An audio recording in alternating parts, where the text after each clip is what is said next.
Oh, pre! Anong problema? Bakit ka malungkot dyan? Alam ko na. Naalala mo na naman ang parents mo, no? Wika ni Ramon, bumisita ito sa mansyon niya. Oo, pre. Kahit na 10 taon na ang nakakalipas, hindi ko pa rin maiwasan na maalala sila. Malungkot na tugon ni Jovan. Bakit kasi hindi ka pa nag-aasawa? Malapit ka na magparenta eh. Para naman hindi ka na makaramdam ng pangungulila. Alam mo naman napihikan ako sa babae, pre. Tsaka, ang gusto ko ay yung karapat-dapat sa pag-ibig ko. Nako, umaming ka nga, pre. Huwag ka na magkaila pa, ah. Bakla ka ba? Hindi ako bakla, no? Totoong lalaki ako. Nangaasar ka no? Kung lalaki ka talaga, ay hanggat bata ka pa, ay dapat maghanap ka na makakasama mo sa buhay. Kailan ka pa maghahanap ng asawa? Kapag malapasas na ang balat mo?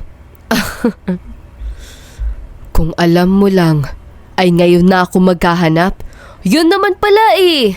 So, hindi ka pala bakla. Oo naman, barako ako. Nakakalalaki ka na ha. Suntukan tayo, pre. Nagbibirong pahayag ni Jovan. Joke lang. Hindi ka na mabiro, pre. What methods would you use to find a special someone? Would you use a dating app? No. I will go to a faraway province. I hope to find her there. Dito na isinalaysay ni Jovan sa kaibigan ang buong detalye ng kanyang plano. Pupunta siya sa isang malayong probinsya at magpapanggap na bulag at mahirap. Anong naisip mo at bakit kailangan mo pang gawin yun? Alam mo naman kasi na 1 beses na ako niloko. Kaya ang gusto ko ay meron naman sana magseryoso sa akin. Okay, sige. Ikaw ang bahala. Sinamahan ni Ramon si Jovan papunta sa probinsyang yon makaraan ng 3 araw. Umaga silang nakarating. Payak ang pamumuhay ng mga tao at halos lahat yata ng trabaho ng mga kalalakihan ay puro pangingisda. Nag-check-in si Ramon sa motel samantalang siya ay naiwan sa dalampasigan sa may beach. Umaasa na may tutulong sa kanya ng isang magandang dalaga, lalo na at nag-announce ng mayor na magkakaroon ng tsunami. Pero doon pa rin nanatili si Jovan sa dalampasigan. Pinapaalis na nga siya ng lifeguard. Sir, parang awa nyo na. Umalis na kayo dito. Magkakaroon ng tsunami mamaya, makalipas na ng 1 oras. Delikado po. Pasensya na, sir. Huwag nyo na lang akong alalahanin pa. Dito na lang po ako. Tsaka, hindi naman ako makakapaglakad eh. Teka, bakit hindi kayo makakapaglakad? Kompleto naman yung katawan ninyo ah. Bulag po ako, sir. Di ko po makikita ang daan kapag naglalakad ako. Matutumba lang po ako. Baluktot na dahilan niya sa lifeguard. Ganun ba? Teka, paano ka nakapunta dito, sir, kung bulag ka? May kasama kasi ako kanina. Iniwanan ako eh. Di ko alam kung bakit. Siya yung umaalalay sa akin eh. Teka po, alalayin kita, sir. Itatapi kita doon sa bench. Malayo yun dito sa dalampasigan. Agad namang nadala si Jovan doon sa upuan. Di niya alam kung ano ang pumasok sa isip niya noong sandaling yon. Yang babaeng nakashade na dadaan sa harapan ko. Yung nakabikini. Yan ang tutulong sa akin. Lumingon ka na. Maawa ka naman sa akin, no? Kupkupin mo na ako. Oh, anong tinitingin-tingin mo dyan? Manyak ka ah. Naku, yari na. Masungit na babae pala to. Magdadahilan na lang ako na bulag ako at hindi ko siya nakikita. Miss, ako po bang kinakausap nyo? Rektahan tanong niya sa babae. Oo, ikaw nga. Bastos ka ah. Bakit ka tingin na tingin sa akin? Hindi po ako tumitingin sa inyo, miss. Wala po ako nakikita dahil isa akong bulag. Bulag ka pa talagang hayop ka? Sige, hubarin mo yung sunglasses mo. Titignan ko kung kukurap ka ah. Naku, mapapasubok ako dito ah. Kailangan hindi ko ipipikit. Ano? May sinasabi ka ba ha? Pabulong-pulong ka pa dyan eh. Wala, miss. Sige, tatanggalin ko na ang sunglasses ko. Nagulat si Jovan dahil matapos siyang tanggalin ay bigla siya nakatanggap ng isang malutong na sampal. Dahil dito ay napakurap siya, kaya nakatanggap pa siya ng isa pang mas malakas na sampal. Walang hiya ka? Kumurap ang mga mata mo. Ibig sabihin ay hindi ka bulag. Nagpapanggap ka lang na hindi ka nakakita. Manyakis ka talaga. Paano ako hindi kukurap, miss? Sinampal mo ko. Natural na pipikit ako dahil mararamdaman ko ang sakit. Sus! Nagpapalusot ka lang, hayop ka eh. Sana mamaya ay umabot hanggang dito yung tsunami para malunod ka. Huwag ka naman manalangin ng ganyan, miss. Baka madaming na tao. Ewan ko sa'yo. Naiwan na nga kita dyan. Bastos ka. Grabe naman yung babaeng yun. Napatingin lang bastos na agad. Kala mo naman may masisilip sa kanya. Kahit nakatupis pa siya, ay dalawa naman ang likod niya. Sa madaling salita, ay flat. Uy, sandali. May paparating uli na isang babae. Aakto uli ako ng bulag. At sana naman ay kupkupin na ako nito. Kaso nga lang, nang umakto uli siya ng bulag at kaawa-awa, hindi yung babae ang nakakita sa kanya, kundi isang matabang binabae. Niyaya pa siya nito sa magpunta sa motel para sa munting kaligayahan. Ngunit tumanggi siya at nagdahilan na hindi niya matatanggap ang ganoong klase ng gawain. Dagdag pa niya ay maghanap na lang ito na mas gwapo at macho kaysa sa kanya. Agad namang umalis yung binabae. Mukhang malabo yata na makahanap ako ng true love dito ah. Malakas pa naman ang kutob ko na dito ako makakahanap ng tunay na pag-ibig. Kapag mga probinsyana kasi ay mapagmahal. Bulong niya sa sarili. Hindi nagtagal ay may nakita siyang matandang babae na papatawid. Mukhang mahina na ito at hindi na masyadong nakakapaglakad. Ayaw niya na magbulag-bulagan, kaya naisipan niya na lapitan ito para tulungan. Nagpasalamat naman na matanda. Gusto pa sana niya itong ihatid sa pupuntahan nito, subalit tumanggi ito at ang sabi ay kaya niya na.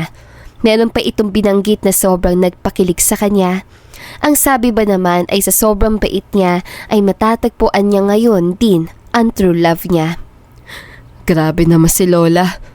Manghuhula yata yung natulungan ko na yun eh. Samantala, tatawid na sana siya nang biglang may paparating na isang malaking truck na muntikan nang makasagasa sa kanya.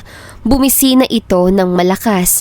Mabuti na lang ay mayroong babae na naghatag sa kanya paatras, kaya naman nakaligtas siya. Kaso nga lang ay naunang natumba ang babae. Ang siste ay nasubsob siya sa malaki nitong hinaharap. Hoy pre! Muntikan ka na doon ah! Tumingin ka nga sa dinaraanan mo. Galit na pahayag ng driver. Pasensya na pre. Bulag kasi ako eh. Di kita nakita. Ah, ganun ba? Sa susunod kasi ay magsama ka ng tao na aakay sa'yo. Yung driver pa ang mapapahamak sa'yo niyan eh. Kapag nasagasaan ka.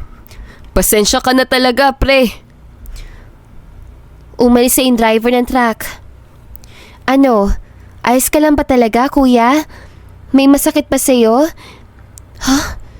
Hindi ka nakakakita? Malumaning na tanong ng babae sa kanya. Maraming salamat miss sa paghatak sa akin. Muntika na talaga ako doon eh. Oo miss, isa nga akong bulag. Nakangiting tugon ni Jovan. Saan na nga pala yung kasama mo, kuya?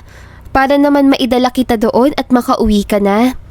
Iniwan na ako ng kasama ko. Wala na akong matutuluyan, miss. Anong ibig mo sabihin, iniwanan? Ayaw na niya sa akin dahil isa akong walang silbi na tao. Kaya iniwanan na lang ako dito sa tabi. Pagkukunwari niya. Ah, ganun ba? May darating na tsunami mamaya. Masyadong delikado kung mananatili ka dito. Sige, sumama ka na lang sa akin. Ah, talaga miss. Napakabait mo naman. Maraming salamat. Walang anuman yon.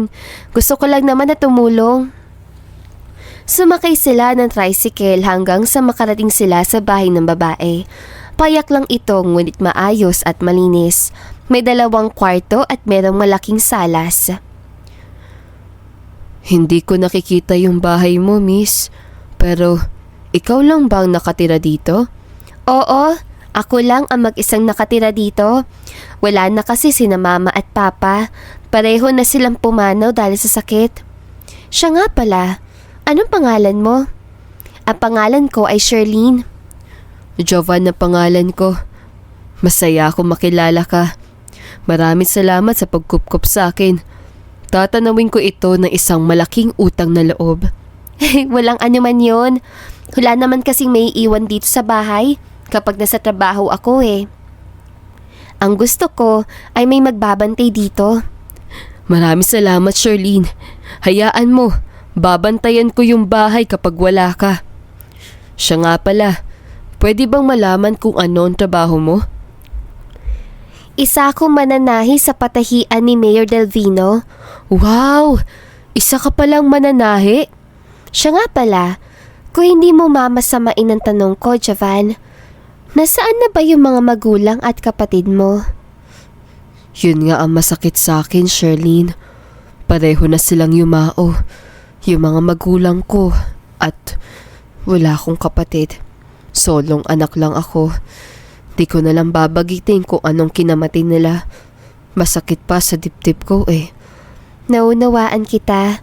Ayos ang sa akin kung hindi mo pa may kwento sa ngayon. Nako, pareho na pala tayong ulilang lubos. Oo nga eh. Kaya siguro madali kang naawa sa akin dahil doon. May tsunami kasi napaparating eh. Alam mo ba na masyadong delikado yon? Noong nakaraang taon ay nagkaroon din ng tsunami dito at maraming namatay. Ah, ganun ba? Ganoong sako na pala yung delikado dito? Hindi lang yon, dahil pati bagyo ay delikado rin dito. Siya nga pala, bago ako umalis ay mag-iiwan ako ng pagkain sa harapan mo para hindi ka na mahirapan sa pagkapa. Mag-iiwan na rin ako ng tungkod para kapag magsi-CR ka ay makakapa mo dinadaanan mo. Marunong ka namang kumapa, di ba, Javan? Oo, wag mo na akong problemahin pa tungkol sa bagay na Sherlyn. Kayang-kaya ko ng sarili ko. Maraming salamat ah. Sige, paano ba yan? Papasok na ako sa trabaho ah. Maiiwan na kita dito. Mamaya na lang tayo magkwentuhan. Ingat, Sherlyn. Hayaan mo kahit nabulag ako, ay hindi ako magiging pabigat dito sa bahay mo. Wika ni Javan. Dapat lang, dahil kapag naging pabigat ka, ay papalayasin kita dito. Hindi, biro lang. Tumatawang pahayag ng dalaga. Oo, promise. Hindi ako magiging pabigat. Noong siya na lang ang naiwas sa bahay, ay dito na siya nagsimulang gumalugad sa tahanan nito. Una niyang pinuntahan ay yung backyard. Napakaganda pala sa likod dahil may mga ponds doon ng mga isda at pagong at may mga nakatanim pa na halaman. Dito niya napagtanto na nature lover pala ang babae. Kahit naman siya ay gusto ang ganong klase ng setting sa bahay. Maya-maya pa ay may tumawag sa cellphone ni Jovan kaya sinagot niya ito. Oh, parang Ramon, ikaw pala yan. Kamusta na yung plano mo? Meron na bang kumupkup sa'yo? Meron na pre. At isang napakagandang babae. Ang pangalan niya ay Sherlyn. Mabuti naman at napaniwala mo yun na bulag ka. So, paano ba yan pre? Babalik na ako sa atin ha? Hindi na ako magtatagal pa sa probinsyan to. Sana ay yan na nga ang babae na para sa'yo.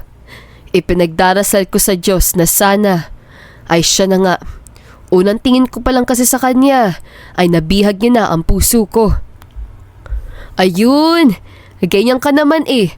Basta kapag may magandang babae ay mabilis ka ma-in love, parang Javan. Para mo na rin sinabi na babaero ako. Meron bang babaero na malapit ng mag-40 ay wala pang asawa? Sige na nga, babay na. Ingat na lang sa pag-uwi. Natatawang pahayag ng binata. Noong matapos na sa paglilibot ng backyard si Jovan, ay niisipan niya naman na magpunta sa kusina. Maayos din doon at walang naiwan na mga hugasin sa lababo. Hindi din malansa ang simoy ng hangin dahil may air freshener. Dahil dito ay namangha siya sa kalinisan ni Sherlyn.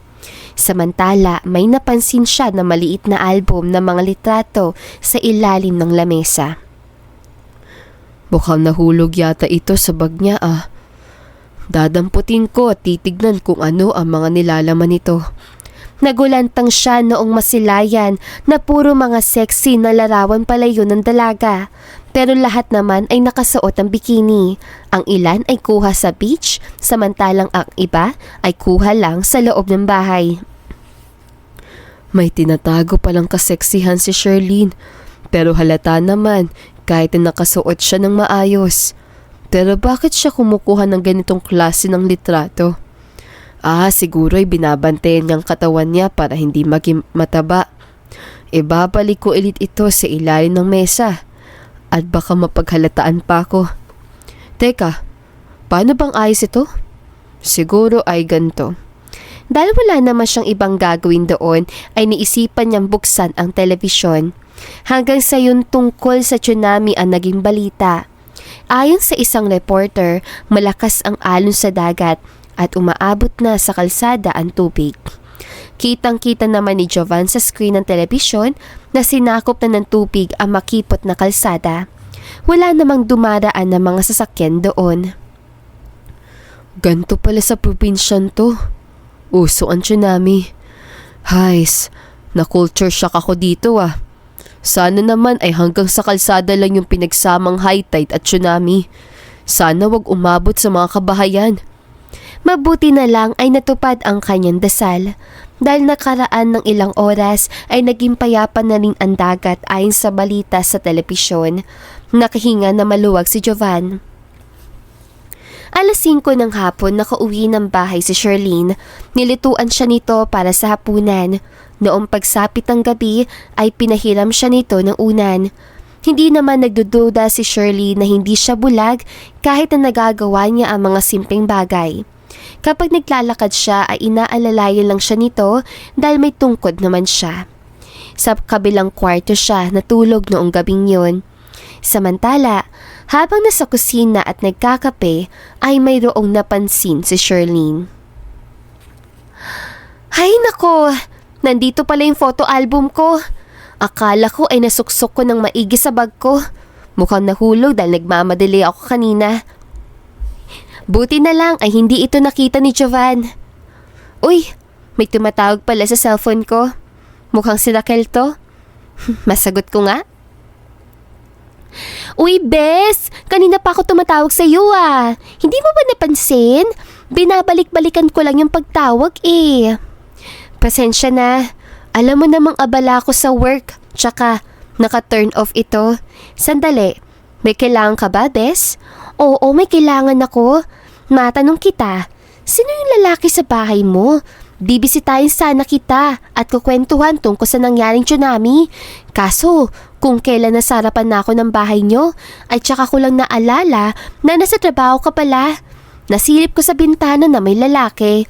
Sino yun? Boyfriend mo ba? Hindi ko na inistorbo at mabilis na ako umuwi Paliwanag nito. Hindi ko yung boyfriend. Kinupkup ko lang ang lalaking yun dahil meron siyang kapansanan. Bes, kailan ka pa natuto na mag-ampo ng isang lalaki? At teka, ano bang kapansanan yun? Isa siyang bulag, Bes. Ewan ko lang, bigla ako nakaramdam ng awa sa lalaking yun. Hanggang ngayon nga, nabigla ako sa sarili ko kung bakit ko kinupkup ang taong yun Baka naman, napipilitan ka lang na kupkupin ng lalaking yun. Palayasin mo na yan, Bes. Hindi, wag na. Nagawa ko na Ano pa bang magagawa ko? Tsaka, mas mainam na rin na may maiwan sa bahay. Dati kasi diba, nalooban ang bahay ko habang wala ako at may natangay na mahalagang gamit. Nakwento ko sa'yo dati. Oo naman, naaalala ko pa yun. Gwapo yung lalaking yun kahit na isa palang bulag. Pero huwag kang tumingin sa panlabas sa kaanyuan, Bes. Payong kaibigan lang. Baka naman nagpapanggap lang na bulag yan at may gawin na masama sa'yo. Kayong dalawa pa naman ang magkasama sa bahay. Walang ibang makakakita sa iyo kapag meron siyang ginawang masama sa iyo. Huwag ka mag-alala, bes. Palagi naman ako nag-iingat. Tsaka, alam mo naman na martial artist ako, di ba? Kaya ako nagpapaganda ng katawan. Kaya kung nagpapanggap lang pala siya na bulag at may masamang intensyon sa akin, ay tiyak na may kalalagyan siya. Pagmamalaki ng dalaga. Tumpak! Mabuti na lang ay nag-aral ka ng martial art. Dapat nga ay inaalam mo din yung background ng lalaking yun eh. Hindi na. Ayaw niya namang ipagkwento eh. Basta't magtiwala ka sa akin. Walang masamang tinapay sa akin. Ang pagkakaalam ko lang ay pareho na kaming ulilang lubos. Sus! Maniwala ka naman na ulilang lubos siya. O siya, syempre. Kunwari ay nakaka-relate siya sa'yo. Pero gawa-gawa niya lang yun. Kinukuha niya lang ang loob mo. Ano ka ba? Mukhang nagsasabi naman siya ng totoo habang nagkukwento siya tungkol sa family niya. Kitang-kita ko yun sa reaksyon ng mukha niya eh. Sus, sige, yan ang paniniwala mo eh. Hindi na kita kukontrahin pa. Pero kapag may nangyaring masama sa'yo, walang sisihan ha. Hindi ako kinulang ng mga paalala sa'yo. Medyo inis ng sabi ni Raquel. Ilang beses ko pa bang sasabihin sa iyo na kaya kong sarili ko? Huwag ka mag-alala, bes. Marami pa silang pinag-usapan. Itong si Raquel ang bida-bida. Anya, meron siyang nakikilalang isang gwapong lalaki na sa tingin niya ay may gusto din sa kanya. Pipikutin niya na lang daw ang lalaki para hindi na ito makawala pa. Natawa na lang si Sherlyn sa kalandian ng kaibigan. Pagkatapos noon ay ibinabada nila ang tawag. Samantala sa kabilang dako ay makikita si Raquel na lumalagok ng beer. Ningit sa kaalaman ni Sherlyn na si Jovan yung tinutukoy ko na lalaking gusto kong pikutin. Gawa-gawa ko lang yun? Ha, ewan ko ba sa bulag na yun? Ang lakas ang dating eh. Sa unang kita ko pa lang ay tinamaan agad ako. Sa gwapo mong yan, Jovan, tiyak na mauhulog rin sa'yo balang araw si Sherlyn. Hanggat maaga pa ay aagawin na kita sa kanya. Nakangising wika ni Raquel sa sarili at muling tumungga ng serbesa. Samantala, sa sumunod na linggo dahil day off na si Sherlyn sa trabaho ay niyaya niya si Jovan na mag-shopping sila. Paano ba naman kasi ay wala ng ibang damit ang binata? Maraming salamat, Sherlyn. Kaso ang problema ay hindi ko nakikita ang mga damit na kakasya sa akin. Problema ba yun? Eh di ako ang mamimili. Naku, maraming salamat. Napakabuti mo talaga. Walang anuman yon. Maliit na bagay lang yon. Nagpunta sila sa mall at doon bumili ng mga damit. Tinatanggap naman ni Jovan ang mga inaabot sa kanya. Kitang-kita niya naman na kasyang-kasya ito sa kanya. Isinukat pa niya yon sa fitting room. Nagdahilan pa siya na marunong magpihis kahit nabulag siya.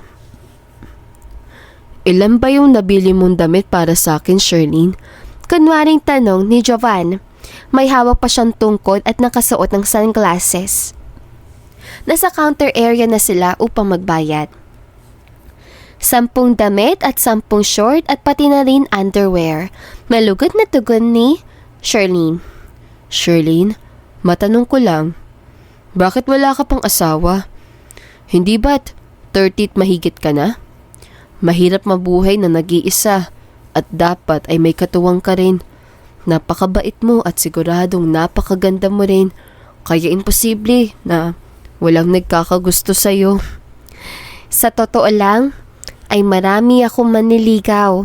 Pero hindi ko nakikita ang sarili ko para magpakasal sa kahit isa man sa kanila.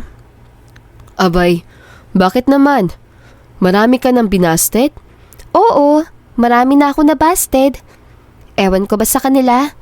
Hindi ko sila type eh. Pero makulit pa rin sila. Nagpapatuloy pa rin sa panliligaw. Pero hinahayaan ko na lang. Di ko naman sila sasagutin eh. Ibig sabihin, ay may pumupunta sa bahay mo? Oo, tuwing Sabado. Ano na lang yung sasabihin nila sa akin kapag nakita ko? Baka mamaya ay isipin nila na inaagaw kita sa kanila. Eh di magpanggap ka na lang na bading. Sasabihin ko na lang sa kanila na isa kang bading na bulag.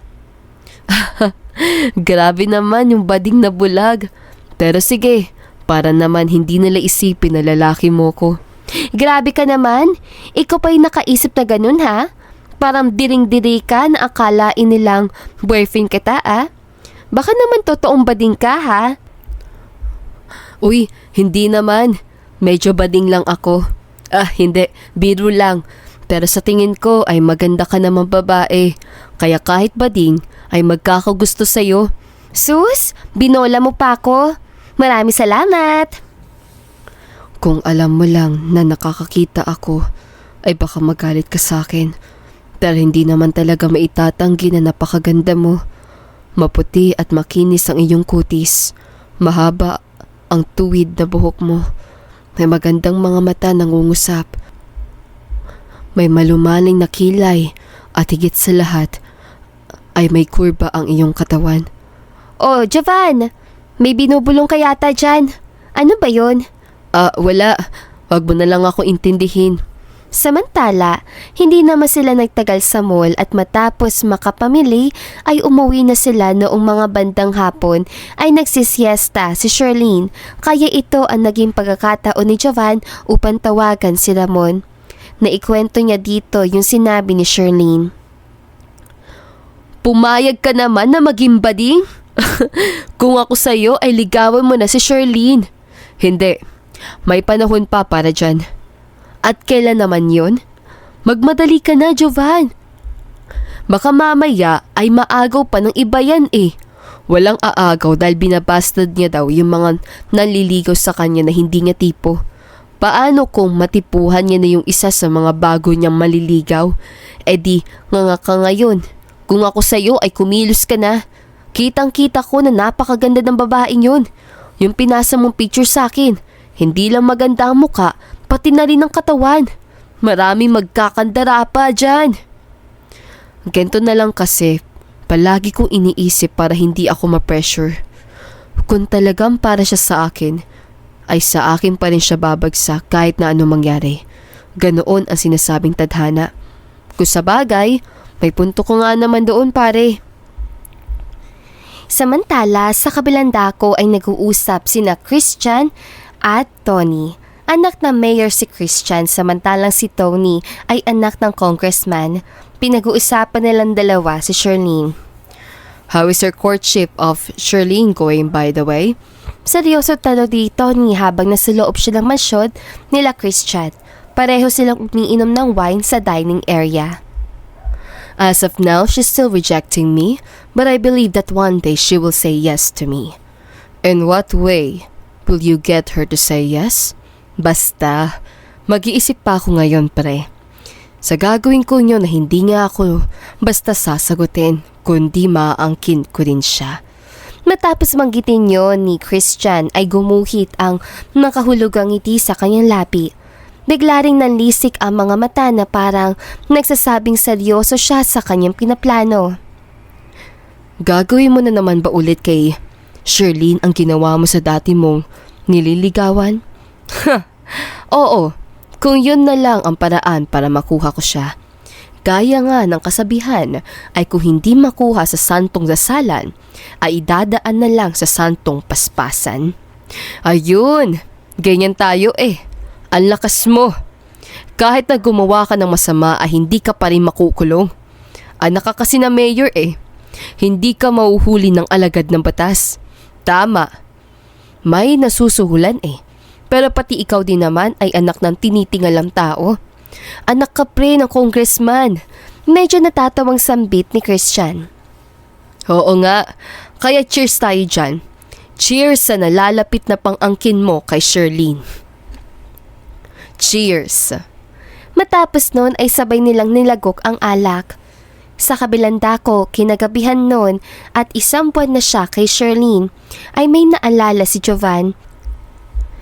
1 buwan niyang ipapahalili sa co-own niya ang kanyang kumpanya.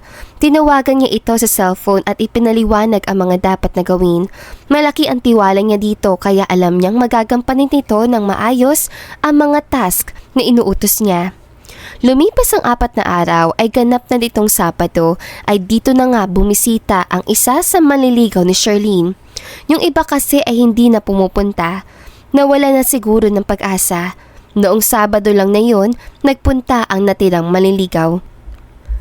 At yun ay walang iba kundi si Christian na mainit-init na ang ulo kay Jovan sa unang kita pa lang nito sa kanya.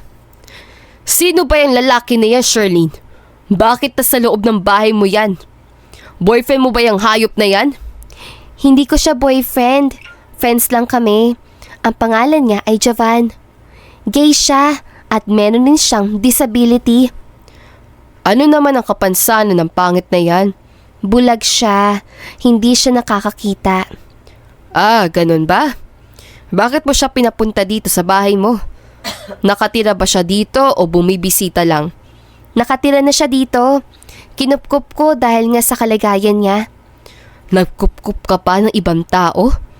Baka mamaya ay nagpapanggap lang yan na bakla Kayong dalawa pa naman ang naiiwan dito sa bahay. Mabait naman siya. Tsaka alam kong kumilatis ang tao na karapat-dapat tulungan. Oo nga, Brad. Tsaka, mas malakas sa akin si Charlene. Paano kung magagawa sa kanya yun, di ba? Haller. Wag mo akong tawag-tawagin, Brad. Dahil unang-una sa lahat ay hindi kita kapatid. Wala akong kapatid na bulag, bakla at inutil na gaya mo. Dahil yung dalawang kapatid ko ay mayaman din na katulad ko. Umalis ka na dito. Balakid ka lang sa panliligaw ko kay Charlene Oo na, Papa. Aalis na ako. Papasok na ako sa kwarto ko. Yan, ganyan. Panggulo ka lang Nandito na ako sa kwarto ko. Grabe naman yung lalaking yun. Porket anak ng mayor ay ganun na makapagsalita. Ang pinagtataka ko pa ay sunod-sunuran si Charlene sa lalaking yun. Mamaya tatanungin ko siya tungkol doon. Parang may mali Tumutunog ang cellphone ko. Si Ramon ang tumatawag. Ramon, pre. Bakit ka napatawag? Nangungumusta lang naman ako. O ano? Naging kayo na ba ni Charlene? Baka maagaw pa yun ng iba Yun nga ang problema, pre Mayroon siyang maliligaw na isang anak na mayor. Ayan na nga bang sinasabi ko, pre. Siguradong kukulitin niya si Charlene hanggang sasagutin siya. Huwag kang mag-alala, pre. Huwag kang magpapatalo. Kung anak siya ng isang mayor, ay isa ka naman CEO ng isang malaking kumpanya. Hindi pa panahon para ilantad ko ang tunay kong pagkatao, pre. Sa ngayon ay papakita ko pa di sa kanila na isa akong mahirap at bulag na tao na walang kalaban-laban. Pero, bantayan mo si Christian. Tiyak na may masamang binabalakin kay Charlene. Oo, babantayan ko talaga yung hayop na Christian na yon. Sa paraan pangalan ng pagtrato sa akin, ay halatang walang pinag-aralan Masyadong delikado kay Charlene kung siya ang sasagutin. Pero ang pinagtataka ko lang, kung ayaw palang magpaligaw ni Charlene, bakit ayaw niya nalang komprontahin ang Christian na yun at basterin ito? Yun nga ang pinagtataka ko, paring Ramon. Hindi niya ito direktang binabasted gaya ng iba. Pero ramdam naman siguro ni Christian na ayos sa kanya at siya lang ang makulit. Kaya mamaya ay tatanungin ko si Charlene tungkol doon. Samantala, marami pa silang pinag-usapan ni Ramon bago niya ibinaba ang tawagan. Hapon na noong umalis na ng bahay si Christian, dito niya na tinanong ang dalaga tungkol doon. Nagulat siya sa nalaman. Kaya pala parang kontrolado ni Christian si Charlene dahil yung patahian kung saan siya namamasukan ay pagmamay-ari ni Mayor Delvino na ama nito. Tsaka lang niya naalala na nabanggit na pala sa kanya ng dalaga yon. So, yon ang dahilan kaya hindi mo siya madiretsa na ayaw mong magpaligaw? Pero ramdam naman niya na busted siya, di ba? Siya lang ang nangungulit sa iyo. Seryosong tanong ni Jovan. Nagkukunwari pa siyang hindi nakatingin kay Charlene para hindi nito mahalata na nagpapanggap lang siyang bulag. Oo, ayaw ko mawala ng trabaho Pero alam niya naman na busted siya kahit hindi ko pa nababanggit. Ito na lang kasi ang pinagkakakitaan ko Alam ko naman na hindi maganda ang ugali ni Christian. Nasangkot na yan sa issue. kung saan ay may naliligawan siya ng isang babae pero binasted siya. Pero noong magkaroon ng tiyempo ay ginahasa niya ito. Nabuntis ang babae pero hindi niya pinanagutan kaya't nagpakamatay ito. Grabe naman yun. Kung totoo man yun, ay dapat na siyang makulong. Baka gawin niya rin sa'yo yun. Sobra akong nag-aalala sa sitwasyon mo, Charlene. Malabong makukulong yan. Anak siya ng mayor eh. Tsaka, huwag ka mag-alala. Anak naman ako ng isang martial artist. Kaya't kaya ko ipagtanggol ang sarili ko.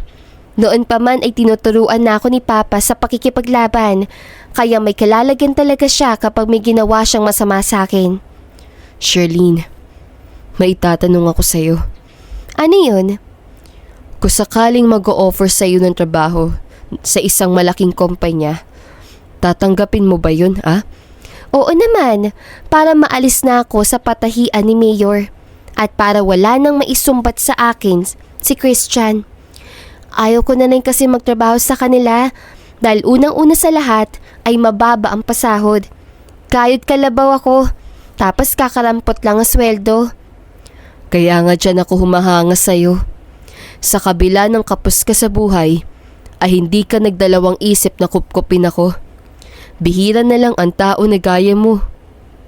Sus, nambobola ka na naman. Baka nga totoo yung sinasabi nila na nagpapanggap ka lang na bulag. Pero ang totoo ay nakakakita ka naman. Kahit testingin mo pa, gulatin mo ko at hindi magdi-react ang mga mata ko. Hindi yan kukurap dahil hindi nga ako nakakakita. Dali at subukan mo para naman maniwala ka sa akin.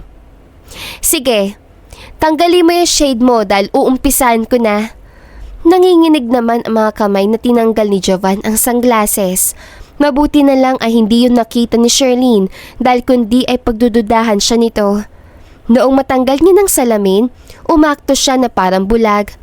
Mukha siyang nakatirik na ewan. Sige, simulan mo na. Gulatin mo na ako. Noong gulatin siya nito na mga kamay ay hindi kumurap ang mga mata niya. Napag-aralan yun ni Jovan dahil alam niyang gagawin din ito sa kanya ni Charlene balang araw. Pero ang hindi lang siya makaget over ay noong ilapit ito ang mukha sa mukha niya. Mukhang sinusuri nito kung talaga bang bulag siya. Nalanghap niya ang mabango nitong perfume at napagmasdan niya ang maganda nitong mukha. Kaya naman hindi niya maiwasang mapatitig dito. Alam ko na malapit yung mukha mo sa mukha ko dahil langhap na langhap ko ang pabango mo. Ilang beses ko pa bang sasabihin sa'yo na bulag ako? Maniwala ka naman sa akin, Charlene. Oo, naniniwala na ako na hindi ka na makakakita. Ano yan? Inboard na ba talaga yan? Hindi. Dahil na-aksidente ako. Hindi ko na lang babanggitin kung sa papaanong paraan ako nabulag. Oh, I see. Pero kung na-aksidente ka talaga, bakit yung mga mata mo ay walang marka ng pagkabulag? Dapat ay nagiging kulay abo yan, hindi ba? Ewan ko. Pero matapos mangyari ang aksidenteng yon, ay hindi na ako makakita pa. Seryosong tugon ni Jovan at muling isinuot ang sunglasses. Kitang-kita naman ni Jovan sa mga mata ni Charlene na napaniwala niya ito. Dahil dito ay nakahinga na maluwag si Jovan dahil nakaligtas siya sa pagsubok na iyon. Hindi na siya pagdududahan pa ng dalaga. Samantala, day off pa rin ni Charlene kaya niyaya siya nito na lumabas. Natanong ni Jovan kung bakit maraming araw na ang day off nito. Ang tugon naman ng dalaga ay dahil pinagbigyan na siya ni Mayor na mag-leave dahil wala siya ni isang absent mula nang mamasukan siya dito bilang isang mananahe. Sa araw na iyon ay nagpunta sila sa zoo. Marami silang nakitang mga hayop katulad na lang ng mga leon, tigre, giraffe at marami pang iba. Mahilig ka ba sa hayop kaya pinunta mo ko dito? Kahit hindi ko naman makikita ang mga yan. Pagkukunwaring tanong ni Jovan pero nagulat siya na sobra na itinugon sa kanya ni Charlene. Huwag ka na magkunwari. Alam kong nakakakita ka. Nakikita mo ang kagandahan ng mga hayop. At oo, mahilig nga ako sa mga hayop. Animal lover kaya ito? Mukhang kailangan ko na yata umamin. May sinasabi ka ba? Oo. May mahalaga akong sasabihin. Ano yan? Mukhang importante yan ah. Seryosong tanong ni Charlene. Oo. Importante talaga. Tama ang hinala mo, Charlene. Hindi nga ako bulag dahil nagpapanggap lang ako. Hindi nga. Hindi mo nga ako makita eh. Nagjo-joke ka lang yata eh. Sinusubukan lang kita kung aamin ka at umamin ka naman. Pero sige nga, hulaan mo. Saan nakapwesto ang mukha ko? Maniniwala na lang ako kapag natukoy mo. Sambit ni Charlene at inilapit ito ang mukha sa kanya. Ang tugon naman ni Jovan ay malapit sa mukha niya at nasa bandang kaliwang parte at para mapatunayan na hindi siya bulag ay hinalikan niya ito sa labi. Nagulat naman si Charlene at naguguluhan itong nagtanong sa kanya. Hindi ka ba talaga nakakakita? At sino ka ba talaga? Bakit mo ko hinalikan? Alam ko na masyado pang maaga sa pag-amin. Pero isa akong CEO ng malaking kumpanya. Nagpanggap lang ako na isang bulag at mahirap upang mahanap ko ang tunay na pag-ibig. Yun ay sa katauhan mo, Charlene.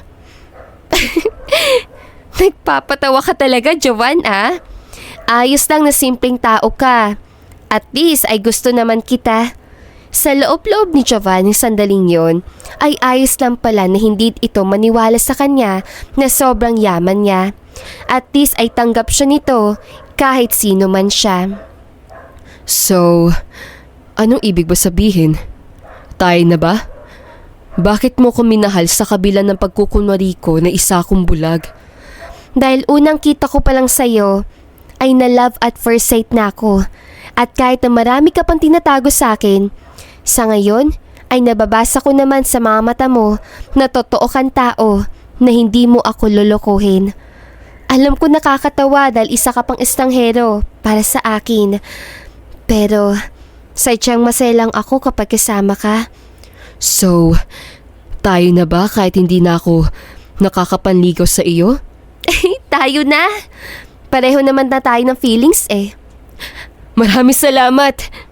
Teka, paano yung panliligaw sa iyo ni Christian?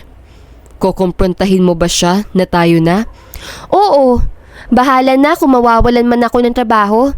Ang mahalaga ay napigilan ko na siya sa panliligaw niya.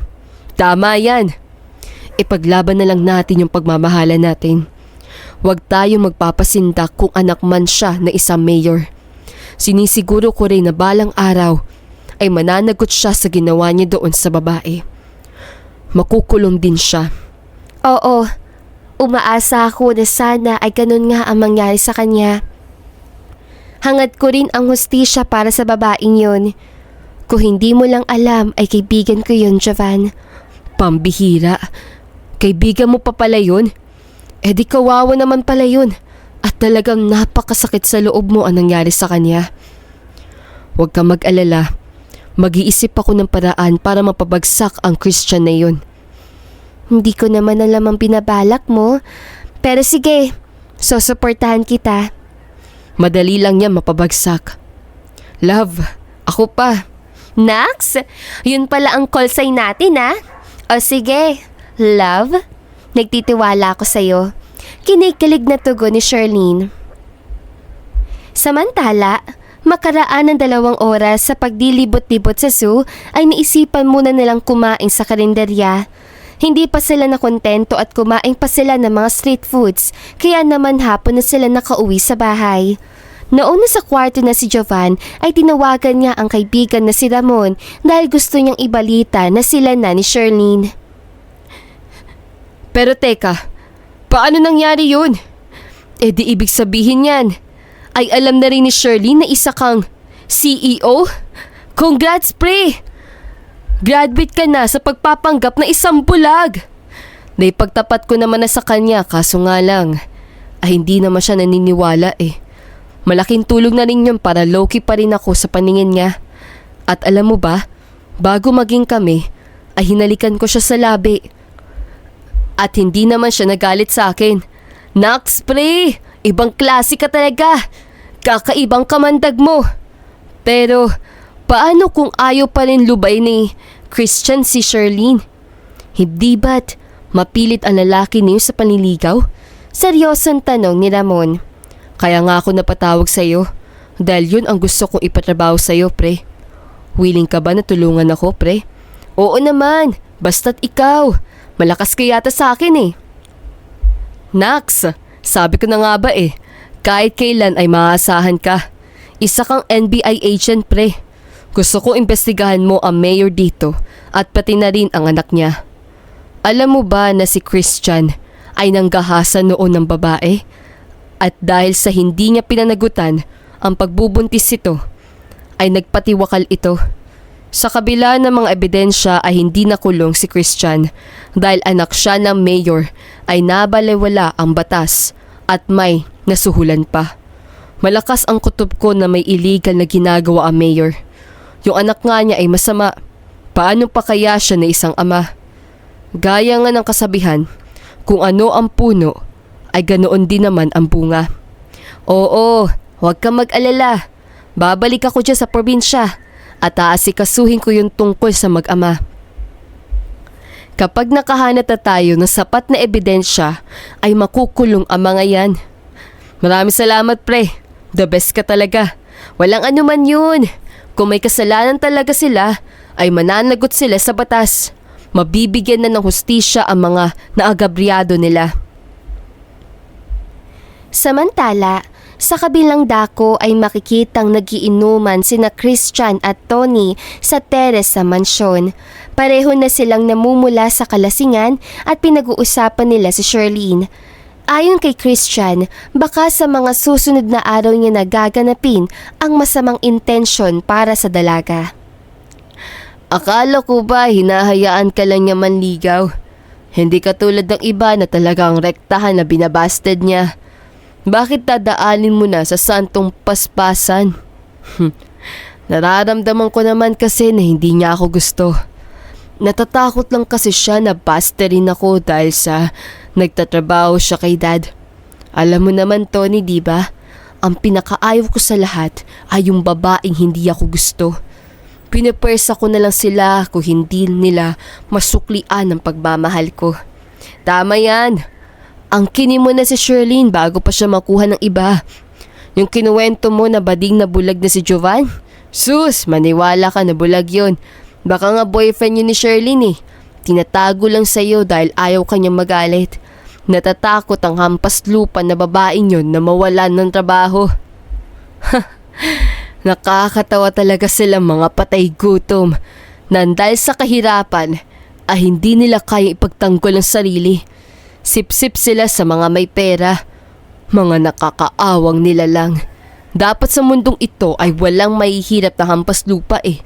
Dapat puro mayayaman lang na gaya natin. Nang sa ganon ay walang mahihinang klase ng tao na katulad nila. Pero tandaan mo, Brad, sa mundong ito ay dapat ay balanse. Kung meron mahirap, ay meron ding mayaman. Kung walang mahihirap, ay walang mayaman. So, anong gagawin mo kapag naangkin mo na si Sherlyn? Tatakasan mo rin ba siya na gaya ng ginawa mo kay Donna? Abay, syempre naman. Paano kung mabuntis siya, di ba? Di pa naman ako handa sa mga responsibilidad.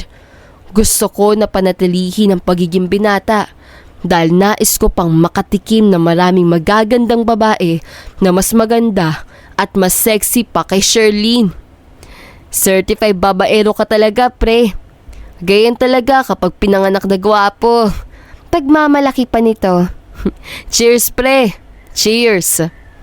Kinabukasan ay nagpaalam si Sherlyn na papasok na sa trabaho. Ipinag-ingat naman ni Jovan ang dalaga. Hindi pa ito ang panahon para kay Jovan na hikayatin niya ito na magtrabaho sa kanyang napakalaking kumpanya. Samantala, naisip ni Jovan na maglinis ang bahay para naman kahit papaano ay may pakinapang siya. Una niyang nilinis ay yung salas. Mabuti na lang ay may vacuum cleaner para matanggal ang mga alikabok sa kasingit-singitan ng pader. Matapos noon ay sa kusina naman siya naglinis. Marami pang hugasin doon kaya hinugasan niya muna bago maglinis ang sahig ng kusina. Noong matapos na siya sa paglilinis ay may napansin siyang isang notebook na nakapatong sa ibabaw ng refrigerator. Ano kaya to? Isang diary galing kay Sherlyn. Mabuklat ko nga ito para naman mabasa ko. Ibabalik ko na lang sa dating ayos mamaya. Marami siyang nabasa tungkol sa masasaya at pati na ring masasaklap na pangyayari sa buhay ni Sherlyn. Ngunit ang labis na nagpagulat sa kanya ay yung mabasa ang tungkol sa kanya. Yung date kung kailan kinupkop siya nito. Ayon sa nakasulat, sa wakas ay natagpuan niya na yung dating kasama sa ward na makonfine sa sakit na dengue noong bata pa. Ang palatandaan na siya yon ay yung matangos ngunit malaki ang butas ng ilong. Pati na rin yung balat sa kaliwang kilay at sa may bandang baba. Heto talaga si love ko, oh. Ayos sa sana eh. At kikiligin na dapat ako pero bakit na isama pa sa sulat yung malaki ang butas ng ilong? Grabe naman yun. Pero ayos lang. At least ay natagpuan din kita, Sherlyn. Ikaw pala yung batang babae na yun, ha? Sadyang itinadhana nga tayo para sa isa't isa. Wika ni Jovan sa kanya sarili at saka ipinagpatuloy ang pagbabasa ng diary. Ayon sa diary ay hinding-hindi niya malilimutan yon kapag pumupunta sila sa kantin ay masayang nagsasalo sa pagkain. Pati na rin yung panonood nila ng mga bituin at buwan sa may bintana ng ospital. Habang nako-confine nga sila sa loob ng 3 linggo dahil pareho silang may sakit na dengue, ay nagkapangakuan pa sila na balang araw ay magpapakasal at bubuo ng masayang pamilya. Naalala pa nga niya na drinowing niya ang magandang mukha ng batang babae. Samantala, mga bandang hapon noong umuwi na galing sa trabaho si Sherlyn ay nabanggit niya ang tungkol doon. Hindi ko sinasadya na makita ang diary mo, love, habang naglilinis ako sa kusina. Dahil na rin sa kuryosidad ko, ay nabasa ko ang mga nilalaman nito. Ikaw pala yung batang babae na yun? Yun ba ang dahilan kung bakit mo ko kinupkop? Kahit na nagpapanggap ako na isang bulag? Oo, dahil namukhaan kita. Kaya hindi na nakapagtataka kung bakit mabilis akong nahulog sa iyo at kung bakit agad kitang pinatira dito sa bahay. Nakangiting tugon ni Sherlyn. Sadya mapagbiro ang tadhana, love, no? Nasa malayong syudad ako. At sino ba namang mag-aakala na naisipan ko magpanggap na isang bulag para magpunta dito sa probinsya para matagpuan ka?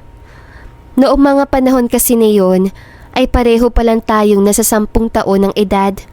Wala pa tayong cellphone noon. Sa loob ng 3 linggo ay nakalimutan nating hingin ang address ng ating mga bahay. Kaya noong ma-discharge na tayo, ay doon nagkahiwalay ang ating mga landas. Pero di ba, sa bahay namin tayo nakakonfine noon? Bakit lumipat kayo dito sa probinsya, love? Dahil love, sa ibinenta na namin ang lupa doon sa Maynila. At lumipat kami dito sa probinsya. Alam mo ba na kahit isa ay hindi pa ako nagkaroon ng boyfriend? Umaasa kasi ako na balang araw ay muli ka matatagpuan. Nako, malapit na ako tumandang dalaga dahil 37 years old na ako. Mabuti na lang talaga ay nagpakita ka na. Sadyang ang tadhana ang gumawa ng paraan para muli tayo magkita. Ako ay inaamin ko na nagkaroon ako ng isang girlfriend. Pero niloko niya lang ako dahil pineperahan niya lang ako. At isa pa ay isa pala siyang tomboy. Ngayon lang ako iibig ng totoo dahil alam ko na minamahal mo din ako. Oo naman. Alam mo ba na matagal kong itinago ang drawing mo? Ha? Buhay pa pala yun? Ang tagal na nun ah. Dinowing lang kita nun gamit ang ballpen at bond paper eh. Buti hindi nasira. Paano hindi yung masisira? Pinalaminate ko. Sandali, kakalkalin ko dito sa cabinet. Dito ko yung tinago eh. Oh, heto pala. Pinakita ni Sherlyn sa binata ang laminated drawing niya. Pinuri pa nga si Jovan na napakahusay gumuhit. Nagpasalamat naman ang binata dahil sa pag-iingat nito sa kanyang drawing. Dito na inamin ni Jovan na talagang CEO siya. Ipinakita pa nga niya sa cellphone ang mga litrato kung saan siya nagtatrabaho. May ilang litrato pa na naka-private shopper siya. Natawa pa nga si Sherlyn dahil may cellphone pala siyang tinatago. Hinihikayat kita na magtrabaho sa kumpanya ko. Hindi ba't nakapagtapos ka naman sa kolehiyo? Nakita ko ang graduation picture mo sa ibabaw ng cabinet na nakasuot ng itim na toga. Gusto ko maging supervisor ka. At huwag kang mag-alala, matututo ka rin naman sa trabaho eh. Bilang boyfriend mo, ay tutulungan kitang makaahon ka sa kahirapan. Thank you so much, love. Hindi ko akalain na isa ka nga talaga CEO. Oo, tinatanggap ko ng alok mo, love. Kung ganon, ay isasama na kita sa pag-uwi sa lugar namin. Dahil sa sobrang saya na namumutawi sa kanilang dalawa, hindi na nila napigilan ng isa't isa. Nagkaroon ng mainit na sandali sa pagitan nila at ang tanging piping saksi ay ang silid at pati na rin ang malambot na kama na yumuyugdog ng ilang minuto. Samantala, naisipan ni Raquel na bumisita sa bahay ni Sherlyn. Hindi si Sherlyn ang gusto niya makita, kundi si Jovan. Napasilip siya sa bukas sa bintana at kitang-kita niya ang nagaganap na mainit na sandali sa dalawa. Nakaramdam siya ng sobrang selos. Sinasabi ko na nga ba eh, may relasyon ang dalawang yan at nagpapanggap lang na bulag yung lalaki. Alam na nga nitong malanding si Sherlyn na naliligaw sa kanya si Christian. Hindi ko ito palalagpasin. Bibidyoan ko yan at ipapakita kay Christian. Matapos kuhanan ni Raquel ng video ang dalawa ay agad na siyang umalis sa lugar. Didiretso siya kay Christian para ipakita ito. Samantala noong makita yun ni Christian ay galit na galit siya. Yung nanlilisik na mga mata nito ay parang papatay na ng tao. Salamat sa pagpapakita mo sa akin ito. Mga hayop sila. Hindi ko ito palalagpasin. Gagawin ko silang mga patabas sa lupa. Anong ibig mo sabihin? Papatayin ko silang dalawa. Pagbabayaran nila ang ginawa nilang pagdurog sa puso ko. Huwag naman sanang umabot sa patayan. Please lang. Wala ka nang pakialam doon. Umalis ka na ngayon din sa harapan ko, bading. Opo, aalis na. Akin na yung cellphone ko. Ang dapat sa cellphone mo na ito ay winawasak. Matapos yung banggitin ni Christian ay ibinato nito ang cellphone sa dingding kaya't nasira. Napaiyak naman sa pangihinayang si Raquel. Samantala sa mga sumunod na araw ay tumawag si Christian sa kaibigan na si Tony. Oh, napatawag ka. Yung tono ng pananalita mo ay halatang may mabigat na pinagdadaanan na. May problema ka ba, Brad? Seryosong tanong ni Tony. Oo, Brad. May problema ako. At ilang araw na din ako umiinom eh. Paano kasi ay niloko ako ni Sherlyn? Boyfriend niya pala ang bulag na yon at nagpapanggap lang. Akala ko baklang bulag eh. Paano mo naman nasabi na boyfriend niyang inutil na yun ah? Yung kaibigan ni Sherlyn na isang bading ay nagpunta sa akin. Ipinakita nito ang video nila na kung saan ay naglalampungan sila. Nakakadurog ng puso, Brad. Gusto ko silang patayin. Inunahan ako ng hampas lupa ng lalaking yon. Huwag ka nang pumatay, Brad. Sa yaman mong yan ay makakahanap ka pa ng mas maganda at sexy kay Sherlyn. Huwag ka mag-aaksaya ng galit sa kanila. Teka, nasaan na ba yung video? I-upload ko na lang yun sa adult website nang sa ganoon ay makapaghiganti ka man sa paraang yun. Mapapahiya sila at magkakaroon ng malaking iskandalo. Wala ding kwenta yan. Ano magkakaroon ng malaking iskandalo? Mabuti sana kung may sabit o magkabit sila pero legit naman na magnobyo at nobya sila. Kaya't mauunawaan naman yun ng mga netizen. Tsaka, nawasak ko na ang cellphone ng bakla kaya useless na din. Uutusan na lang kita, Brad. Maghanap ka na lang ng gunman. Tawagan mo na lang ako kapag ready ka na. Kung yan ang gusto mo ay wala akong magagawa. O sige, noted Brad. Dito na lang pinutol ni Christian ang kanilang tawagan. Nakatingin siya sa malayo habang nalilisik ang mga mata at muli siyang lumagok ng alak. Napasapu pa siya sa kanyang noo dahil nahihilo na siya sa kalasingan. Nag-post naman sa isang private group si Tony tungkol sa paghahanap ng gunman. Gumamit pa siya ng mga code na salita para hindi halatado. Maya-maya pa ay may mga nag-comment sa paskil niya at ang sabi ay handa itong maging magtrabaho. Nag-PM si Tony at doon na sila nagkwentuhan kung magkano ang ibabayad. Hanggang sa magkaroon na sila ng schedule kung kailan gaganapin ang pagpaslang sa dalawang magkasintahan. Samantala, sa kabilang dako ay nagsisisi si Raquel kung bakit pa niya nilaglag ang kaibigan. Hindi niya alam kung kailan nagbabalak si Christian pero hanggat maaga pa ay magbibigay na siya ng babala kay Sherlyn. Kailangan ko tawagan si Bess para mabigyan siya ng warning. Habang magkayakap sina Jovan at Sherlyn sa kama noong hapon na iyon ay biglang tumunog ang cellphone ng babae. Sagutin mo na yan, love. Baka importante yan. Malumanay na sambit ni Jovan. O Bes, napatawag ka. May kailangan ka ba? Bakit umiiyak dyan? Nagtatakang tanong ni Sherlyn. I'm so sorry, Bess. Sambit ni Raquel habang patuloy na umiiyak. Bakit ka humihingi na sorry? Diretsahin mo na nga ako. Ano bang problema ha? Nakita ko kayo sa bintana na may nangyayari noong nakaraan. Nagselos ako dahil may gusto din ako kay Jovan. Ipinakita ko yun kay Christian dahil binidyohan ko kayo. Galit na galit ito. At ang sabi ay papatayin kayong dalawa. Sa sobrang galit niya ay sinira pa niya ang isa kong cellphone. Sorry talaga, Sherlyn. Nadala lang ako ng bugso ng damdamin. Umalis na kayo hanggat maaga pa. Baka may gawin siyang masama sa inyo. Huwag mo nang intindihin yon. Ang mahalaga ay nasabi mo agad sa akin ang mga pinaplano ni Christian.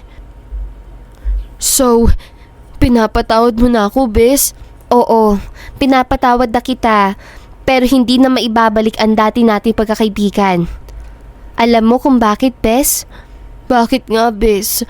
Sorry na kasi, wag ka na magalit dyan, oh. Dahil isa kang traidor. Hindi na kita mapagkakatiwalaan pa. Mariing sambit ni Sherlyn. Matapos ang bagitin yon ay ibinaba niya ang kanilang tawagan. Oh, sino yung tumawag, love? Para yata ang gulat na gulat ka at the same time ay galit din. Si Raquel, yung kaibigan kong isang gay. Nakita niya raw tayo na may nangyayari sa ate sa bintana noong nakaraan. Nagselos siya dahil meron siyang nararamdaman sa iyo.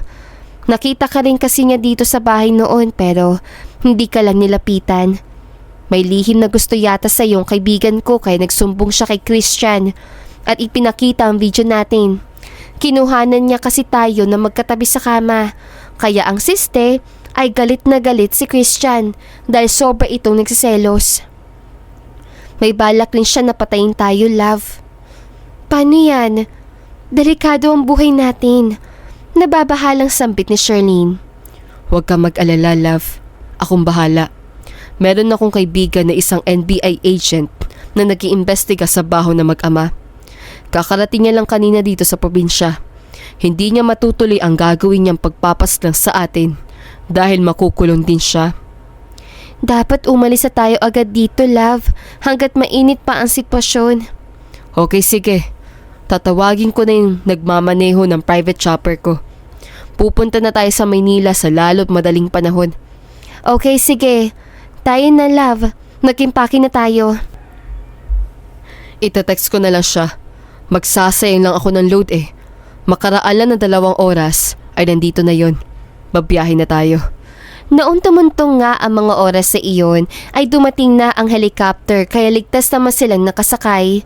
Samantala, kitang-kita nila sa ibaba ang napakarumi ng ilog dahil sa mga pabrika na nakapalibot dito na pinatayo ng mayor.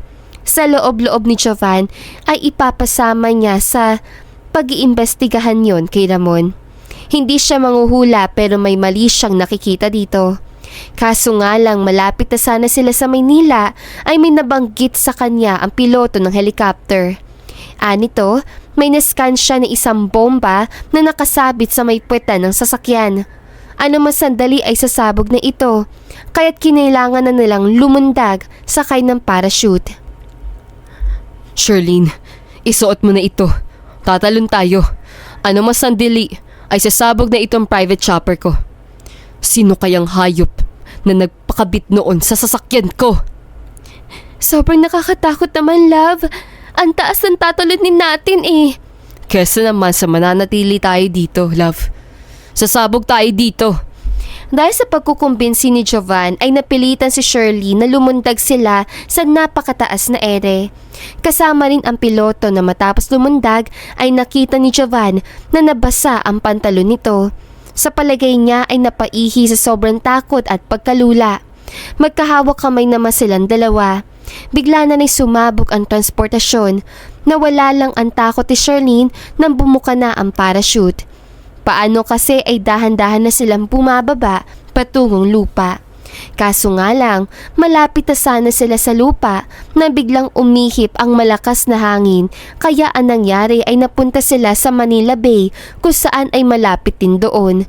Doon sila bumagsak at dahil pareho silang walang kakayahan sa paglangoy ay unti-unti silang nalulunod.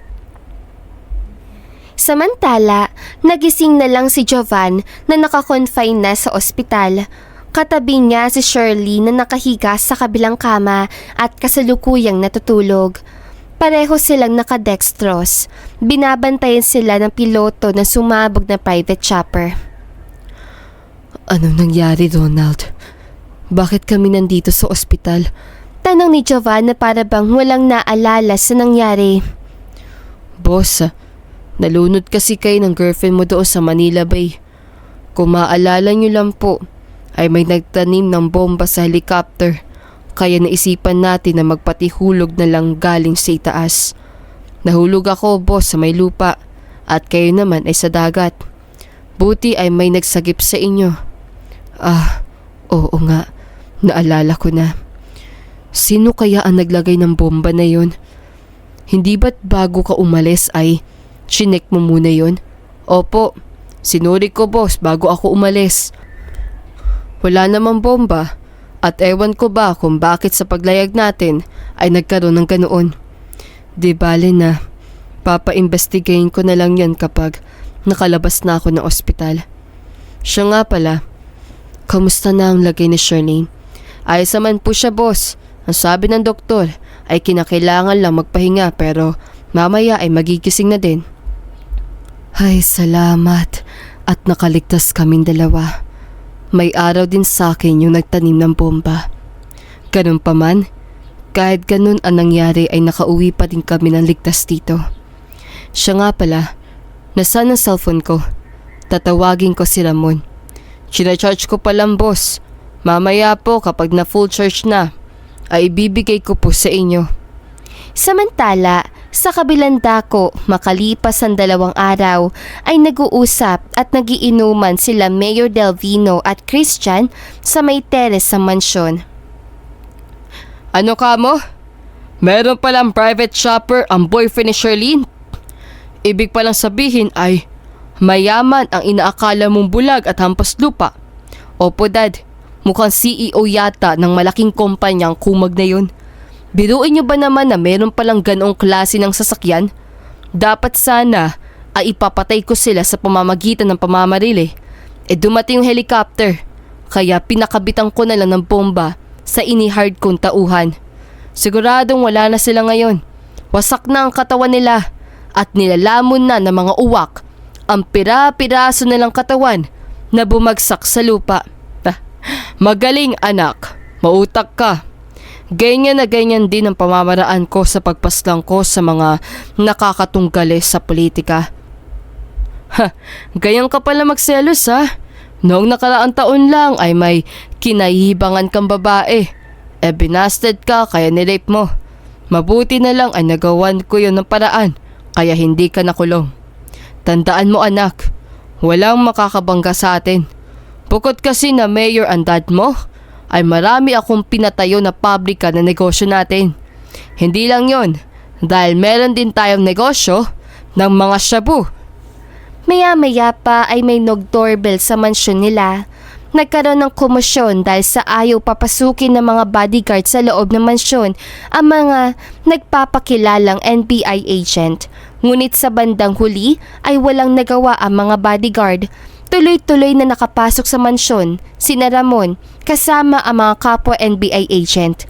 Umakyat na din sila kung saan naroroon ang mag-ama. Anong ginagawa ninyo dito sa pamamahay ko? Sino ba kayo? Galit na tanong ni Mayor Delvino. Mga NBI agent kami, Mayor Delvino. May warrant of arrest ako sa iyo kaugnay sa mga kasong illegal drugs at corruption. Ito ang kopya ng warrant of arrest na inilabas ng korte. At tungkol naman sa anak ninyong si Christian, ay inaaresto ko rin siya sa ginawa niyang pangahalay noon sa isang babae. Sumama na kayo sa amin. Dahil sa guilty ang mag-ama ay sumama na lang sila ng mapayapa sa mga alagad ng NBI. Ibinalita naman agad ni Ramon kay Jovan ang tungkol sa pag-aaresto sa dalawa. Dito na lang nakahinga na maluwag ang lalaki dahil sa wakas ay magiging payapa na ang mga buhay nila ni Sherlyn. Pinaimbestigahan din ni Jovan ang tungkol sa pagtatanim ng bomba. Nakaraan lang ng ilang araw ay natukoy ang mga salarin. Kabilang na sina Christian, Tony at pati na rin yung tauhan na kinuha. Nakulong sa bilangguan ang lahat ng mga yon. Mas dumiin ang kaso ni Christian matapos itong sampahan ng bagong demanda ni Jovan. Samantala, sa sumunod na araw ay nandun pa rin sina Sherlyn at Jovan sa ospital at bukas na sila makakalabas dahil meron pa silang konting pilay sa may braso at binti. Ayon sa doktor, bago pala sila bumagsak sa tubig ay tumama sila sa isang bato. Sa mga sandaling yon ng mga bandang hapon ay nag-uusap sila sa roof deck ng ospital habang pareho silang naka-wheelchair. Alam mo, pamilyar ang ganitong eksena, lalo na noong mga bata pa lang tayo. Malumanay na sambit ni Sherlyn. Ay, oo nga love. Noong pareho tayo may sakit na dengue noon, ay nagpapahangin din tayo sa garden ng ospital. Ganto na ganto ang panahon noon. Maaraw, pero hindi na gaanong mainit dahil sa hapon na. At hindi lang yun, love. Ang ospital kung saan tayo nakakonfine noon ay ito din ang ospital na yon. Maraming nagbago makalipas sa maraming taon. Katulad na lang ng mga building at mga puno.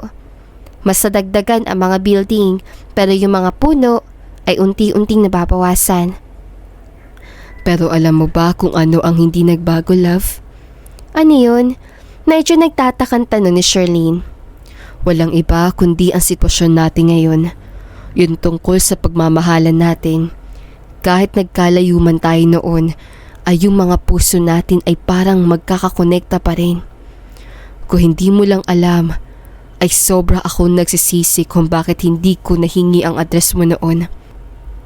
Araw-araw kang sumasagi sa isipan ko, love, na sana ay matagpuan din kita. Ang pagpapanggap ko na isang low-key na tao at isang bulag ang nagtulak kung bakit ako nakapunta sa probinsya at natagpuan ka. Kaya pala parang pamilyar sa akin ang itsura mo. Napatunayan ko na lang na ikaw nga yung batang babae noong mabasa ko ang diary mo. Kaya rin tayo pinagtagpo ng tadhana ay dahil sa pareho na tayong ulilang lubos. Alam ko napakasakit na mawalan ng pamilya. Kaya heto tayo, nagmamahalan at nagdadamayan. I love you so much, love. I love you too so much, love. Tugon din ni Jovan hanggang sa paunti-unting nagkakalapit ang kanilang mga lapi. Hanggang sa maglapat ang mga ito, nilasap nila ang walang hanggang tamis ng kanilang pagmamahalan. Noong makalabas na ng ospital si Jovan at Sherlyn, ay dito na nagpatuloy sa pagtatrabaho ang binata bilang CEO ng sariling kumpanya. Si Sherlyn naman ay pinasok niya na sa posisyon bilang isang supervisor. Tinuturuan lang niya ang nobya at sa maikling panahon lang ay natuto na agad ito.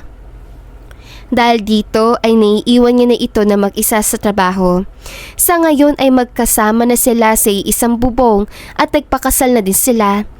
At sa edad ni Shirley na 38 ay nagbuntis siya, kaya ngayon ay naka-leave muna siya sa kumpanya.